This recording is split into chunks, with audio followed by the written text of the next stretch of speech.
बिस्मिल्लाहिर्रहमानिर्रहीम। बोलते कालम के साथ मैं आमिर रज़ा ख़ान। और दुनिया में ज़लज़ले आने की रफ़्तार जो है वो बहुत ज़्यादा तेज़ हो गई है। रफ़्तार से मुराद ये है कि एक के बाद एक ज़लज़ला जो है वो आ रहा है। और पिछले दिनों जब रशिया में ज़लज़ला आया तो उसके बाद से कुछ ऐसे वाक़यात हुए जिसके बाद मैं ये समझता हूँ कि आपसे बात करना इस हवाले से बड़ी ज़रूरी है कि ये ज़लज़ले जो हैं ये आम ज़लज़ले नहीं हैं, बल्कि मुस्तदरल हाकिम की एक हदीस है, 8309 इसका नंबर है, जिसमें हज़रत अब्दुल्ला इब्न हवाला बताते हैं कि एक मरतबा रसूल अकरम सल्लल्लाहु अलैहि वसल्लम ने मेरे सर पर हाथ रखा और फरमाया कि इब्न हवाला, जब तुम देखो कि खिलाफत इस पाक सरजमीन से जा चुकी है तो समझ लेना कि ज़लज़ले, मुसीबतें और बड़े बड़े वाक़यात होंगे।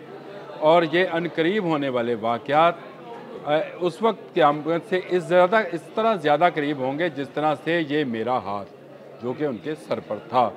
तो आप ज़रा अंदाज़ा कीजिए कि ये तबाहकुन ज़लज़ले जो हैं ये किस चीज़ की निशानदही कर रहे हैं।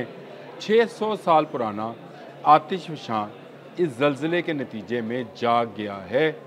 ये बड़ी खौफनाक ख़बर थी, क्योंकि आपको पता है कि हमारी ज़मीन मुसलसल लावे पर तैर रही है। लेकिन यहाँ पर कुछ वॉल्केनोज़ या जिनको हम आतिशफ़शां पहाड़ कहते हैं वो खामोश हो जाते हैं। लेकिन एक पहाड़ 600 साल से खामोश था, सिर्फ़ एक ज़लज़ले के नतीजे में वो जाग गया और उसमें से इतना धुआं निकलना शुरू हुआ कि उसकी जो ऊंचाई है 60 किलोमीटर तक है। तो आप अंदाज़ा करें वो कितना बड़ा होगा। ये ज़लज़ले हैं क्या, मतलब इसका अगर आप इसको कहें कि एक इंतहाई ताकतवर फ़िज़िकल फ़ोर्स है जो ज़मीन को हिला देती है, और कुछ टेक्टोनिक प्लेटें हैं जो कि ज़ेरे समंदर तैर रही हैं और वो आपस में जब टकराती हैं तो ज़लज़ला पैदा हो जाता है। आज मैं अभी एक मज़मून देख रहा था तो मुझे बड़ा खौफ है। खौफ इसलिए आया कि उस मुताबिक कि आज से कुछ 14 साल पहले जापान में तोहो को ज़लज़ला आया था। तो आपको पता है कि इस पूरे जापान का 2.5 मीटर मशरक़ की तरफ सिरक गया था। यानी पूरा जापान जो है इस एक ज़लज़ले से सिरक गया था। और वहाँ पर मौजूद लोगों ने जो ऐनी शाहिद थे उनका बयान था कि इस ज़लज़ले के आने से पहले उन्होंने ऐसी चीखो पुकार सुनी जो इंसान कम जानवर ज़्यादा की चीखो पुकार थी। और इस चीखो पुकार से ऐसे लग रहा था जैसे वो गारों में से बोल रही हों। ये एक मेट्रोलॉजिकल एजेंसी ने जो जब होक्काइडो ज़लज़ले के मतलब अपनी रिपोर्ट पेश की तो ये चीज़ जो है उसने अपनी इस रिपोर्ट के अंदर भी शामिल की कि लोगों को इस तरह की आवाज़ें आना शुरू हुई। लाज़मी बात है, जो साइंस से दिलचस्पी रखते हैं वो इस बात को इस तरह से कहेंगे कि शायद उस वक्त ज़मीन के अंदर होने वाली हलचल के बाद पहाड़ों के अंदर मौजूद गारों में से ऐसी आवाज़ें निकलना शुरू हो गई प्रेशर के साथ। कुछ हवा थी, कुछ गर्म हवा थी, कुछ ठंडी हवा थी। इसकी कई लॉजिक दी जा सकती हैं, लेकिन ये बड़ी अजीब व गरीब आवाज़ें थीं जिनमें जो मैं समझता हूँ कि बहुत ही खौफनाक और हौलनाक काम था। फिर 1935 में कोयटा में आने वाले ज़लज़ले में आज भी अंग्रेज़ के मुरतब करदा रिकॉर्ड के अंदर ये बात मौजूद है कि वहाँ के ऐनी शाहिदीन ने ये कहा। कोयटा का ज़लज़ला आपको पता है 1935 में आया था और उसमें हज़ारों लोग अपनी जान से गए थे। उन्होंने कहा कि उस ज़लज़ले के आने से पहले उन्होंने शहर में एक हयोला सा घूमता हुआ देखा था। अच्छा, ये हयोला क्या था? कुछ लोग उससे खौफज़दा थे और फिर कुछ लोग जो थे उससे डर रहे थे। लेकिन इसको ब्रिटिश आर्मी ऑफिसर ने भी रिपोर्ट किया है, यानी ये लोगों का हयोला वहम नहीं था। और उसके बाद इस कदर शदीद ज़लज़ला आया जिसमें हज़ारों लोग जो हैं अपनी जान से गए। आज के दिन तक इतना शदीद ज़लज़ला नहीं आया है। अच्छा चले, ये मैंने हदीस भी बयान कर दी, मैंने ये भी बयान कर दिया। तो ये क्या है कि दुनिया क्या ख़त्म होने जा रही है? लग ऐसे रहा है कि दुनिया में ज़लज़लों के आने की रफ़्तार जो है वो बहुत स्पीड अप हो गई है। इस वक्त कोह कराकरम में इस साल में जो कि अभी 8वां माह चल रहा है 2500 से ज़्यादा ज़लज़ले आ चुके हैं। पिछले दिनों आपने कराची में आने वाले ज़लज़लों की बात सुनी, बाज़गश्त सुनी, जिसका सेज़मिक जो उसका मैज़ था वो तो कुछ ज़्यादा नहीं था। लेकिन उनका असर क्या था कि पूरे कराची में एक खौफ व राज था। एक के बाद एक ज़लज़ला कराची में महसूस किया जा रहा था। रेक्टर स्केल पे गो उसको मैंने कहा कि बहुत कम शिद्दत के ज़लज़ले थे, लेकिन ज़लज़ले थे।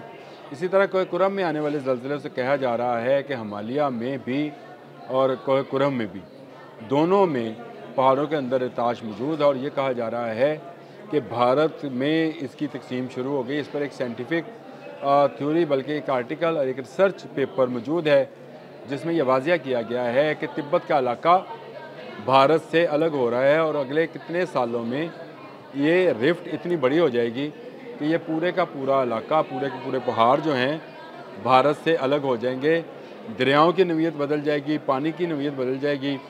लेकिन इसके बावजूद लोग अभी तक इन ज़लज़लों की साइंटिफिक थ्योरीज ढूंढ रहे हैं।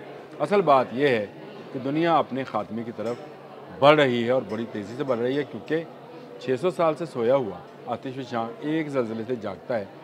सुनामी की वार्निंग जारी होती है। दुनिया के एक कोने से लेकर दूसरे कोने तक इस ज़लज़ले का इरताश महसूस किया जाता है। अमेरिका, जापान, कौन सा मुल्क था जहाँ इस ज़लज़ले को महसूस नहीं किया गया? और उसके बाद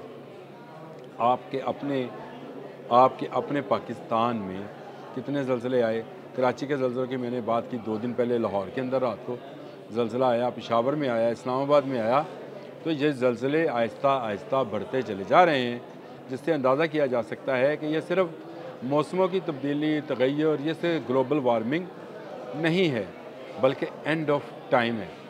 और इसके लिए हमें अपने आप को तैयार करना चाहिए। आने वाले दिनों में मज़ीद ज़लज़लों की पेशगोइयाँ जो हैं, क्योंकि इसकी पेशगोई की नहीं जा सकती, क्योंकि जो प्लेट्स हैं तैरती हुई जिस पर ये दुनिया जो है कायम है, जो एक जज़ीरे के मानंद है, इसके इर्द-गिर्द तो सारा समुंदर ही है, ये कायम है, ये तैर रहा है और आहिस्ता आहिस्ता इसके बरे आज़म अपने से या तो दूर हटेंगे या करीब आएंगे और टकराएंगे।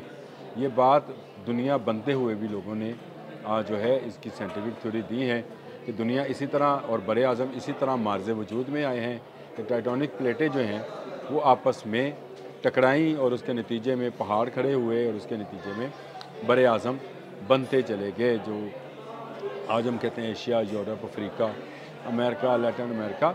तो ये तमाम अंटार्कटिका, ये तमाम बरे आज़म उन्हीं प्लेटों के टकराव से मार्ज़ वजूद में आए थे और एक मरतबा फिर इन प्लेटों में इरताश पैदा हो गया है। और इरताश इस हद तक ज़्यादा है कि अब दुनिया के कई ख़त्ों में मुसलसल ज़लज़लों की पेशगोइयाँ जहाँ वहाँ के सेस्मिक सेंटर्स जो हैं उनको रेक्टर स्केल पर रिकॉर्ड कर रहे हैं। दुनिया भर के माहिरीन इस वक्त भी भारतीय साइड पर, तिब्बत की साइड पर जियोलॉजिकल सर्वे में मसरूफ़ हैं ताकि ये पता चलाया जा सके कि यहाँ पर आने वाले इतनी ज़्यादा ज़लज़ले जो हैं आने वाले वक्त में क्या तब्दीलियाँ रूनुमा करेंगे। और खौफनाक ये है कि ज़लज़ले आ रहे हैं, तो इसका मतलब ये है कि ये कुदरत की निशानियों में से एक निशानी है और अल्लाह पाक हमें बता रहा है कि अभी भी हमारे पास वक्त है कि हम तौबा करें। 600 साल पुराना आतिशफ़शां फट गया है और उसमें से लावा और धुआं उबलना शुरू हो गया है। क्या ये एक बड़ी निशानी नहीं है कि हम बहुत तेज़ी के साथ एंड ऑफ टाइम की तरफ बढ़ रहे हैं? अब तक के लिए इतना ही। अल्लाह।